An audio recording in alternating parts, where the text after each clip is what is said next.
Yeah, baby, Knack is back. Knack 2 is here. 10 out of 10, Game of the Year. A true Knacksterpiece. That's what you'll most likely hear when you search across the internet for constructive coverage on Knack 2. What originally began as a PS4 launch title that received generally mediocre reviews from both gamers and critics alike, exploded 4 years later into what can only be described as one of the gaming community's favourite punchlines. Now, as funny as it is to make jokes and memes about the largely despised PlayStation mascot, this has unfortunately led to many treating the whole idea of its 2017 sequel as a joke, not giving it the fair coverage it deserves as a legitimate product. Before anyone asks, I have absolutely nothing against Video Game Donkey, and I don't even blame him entirely for this, as even PlayStation themselves decide to roll with it when marketing the game in the months leading up to release. Shame it didn't really help in the end, as the game ended up selling like crap, but I'll get to that later. My goal is to provide a proper review of Knack 2, one largely free from memes, jokes, and the negative stigma derived from the first game. I hope I do just that, so without further ado, let's begin. Knack 2's narrative begins with the city of New Haven being invaded by an army of robots, where it's up to Knack to stop them. At the level's cliffhanger ending, it is revealed it was a flash-forward sequence to what comes later on. The clock is then wound back 6 months, where the story's events unfold in a linear fashion.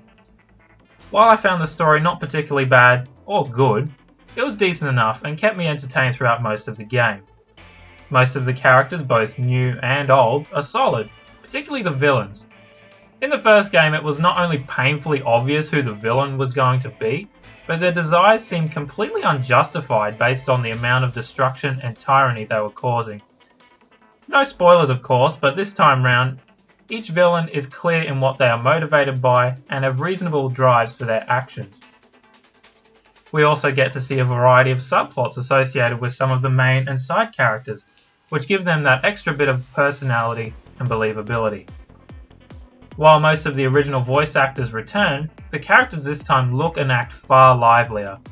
The original game's characters were very wooden and one-dimensional, primarily due to their animation quality and character detail.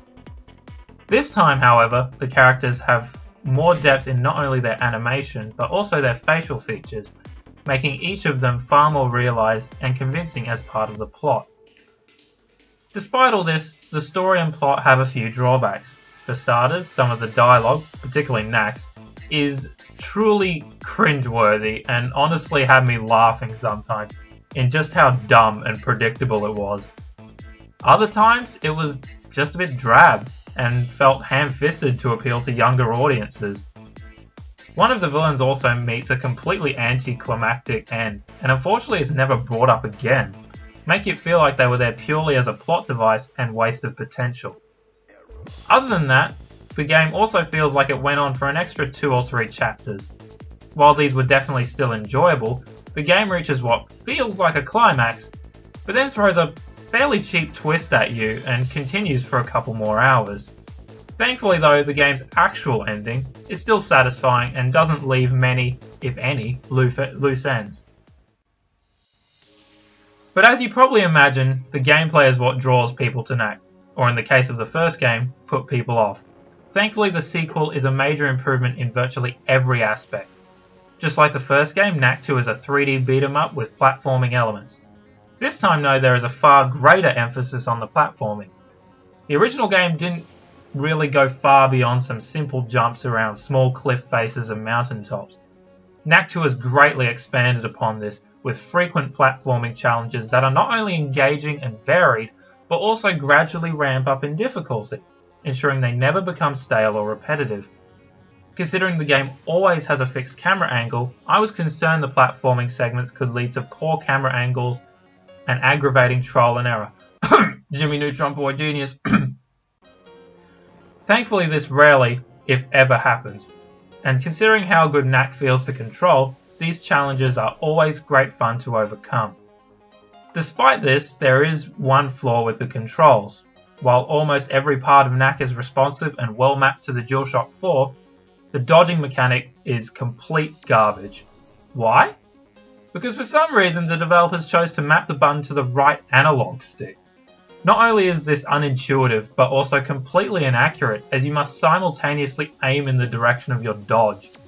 Combine this with the fast attack speeds of many enemies and the sluggish response time of the actual move, and it ends up becoming borderline useless. There are skills that make it mildly better, but it is still far more practical to jump around enemies instead. Outside of platforming, most of the game revolves around beating up goblins, robots, and a variety of other foes. Combat is enjoyable, primarily because of the solid controls and engaging enemies. There are many different enemy types, each with different health, size, and attack patterns, ensuring combat encounters always feel unique and satisfying. At various intervals in the game are a mini-series of quick-time events, which usually involve opening doors, moving boulders, and the introduction of new moves. Thankfully, these are pretty straightforward and don't take too long or overstay their welcome. There's also a few short puzzles where Knack must move pillars or pull switches to open doors or activate platforms. These aren't very tricky, and so they don't ruin the pacing or impede progress. One thing I will say though is that many times the game throws logic completely out the window. You'll pretty much always have to complete a puzzle all by yourself, only for your friends to suddenly appear already on the other side. Now, this doesn't hurt the gameplay, but it certainly shatters your sense of disbelief on so many occasions that you sit there and go, how the hell is that even possible? Returning from the first game is the iconic way in which Knack can grow and shrink in size by finding relics around the game world. This has been expanded upon greatly, as now Knack is able to do this at almost any time, an idea the developers really make the most of.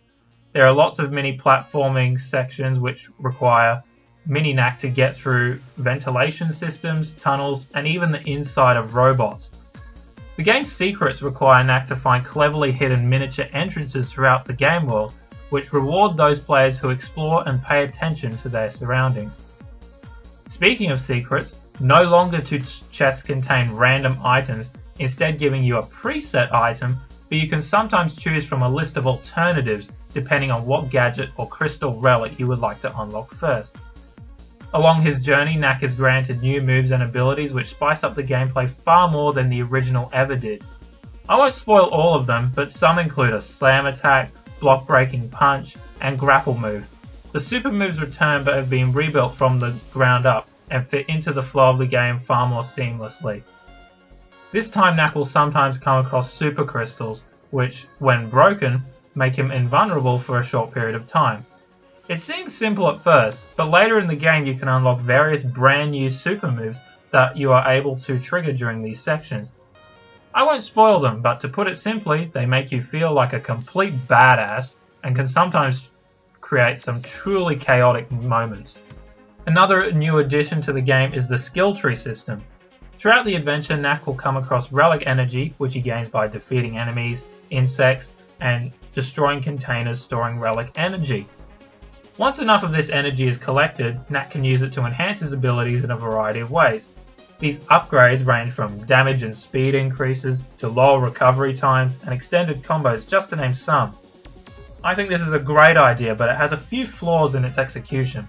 One thing is that the game gives the illusion of choice, with 4 different skill trees, and while that is true on the surface, they only are unlocked one at a time after you finish each current tree. This results in the game feeling like it is setting you on a strict path on how to upgrade Knack's skills, as opposed to giving you various options depending on your playstyle.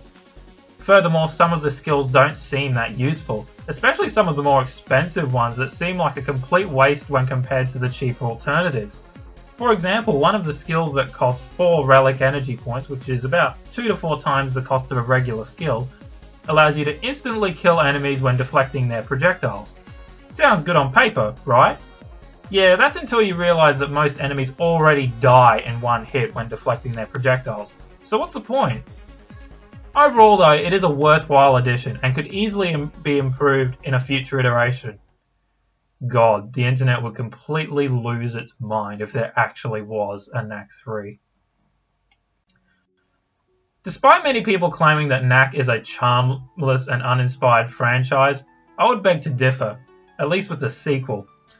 While some are better than others, the game's environments look truly fantastic this time round, and there's a ton of variety on offer. From jungles to ancient ruins, medieval villages, modern cities and underground caves, you'll never get tired of the scenery in Knack 2. This is also helped by some immersive design choices.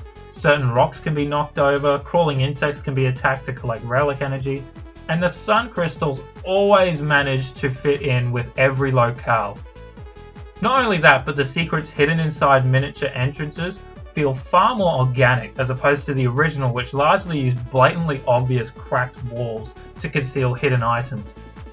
Even the little things like Knack's transformations and the assembling of completed gadgets all look very flashy and are incredibly satisfying to witness. Music is a far more subjective matter, so it's a bit difficult here for me to provide constructive critique. All I'll say is that I didn't find the music particularly great, but it did the job, even if it was a bit generic. Nearly every level has its own unique theme, along with a small selection of tracks that are sometimes reused. The sound design is of similar quality, nothing particularly bad, but nothing amazing either. There are some neat effects though, like the sounds that play when you open a relic energy chest, gain a new relic energy point, or break crystals.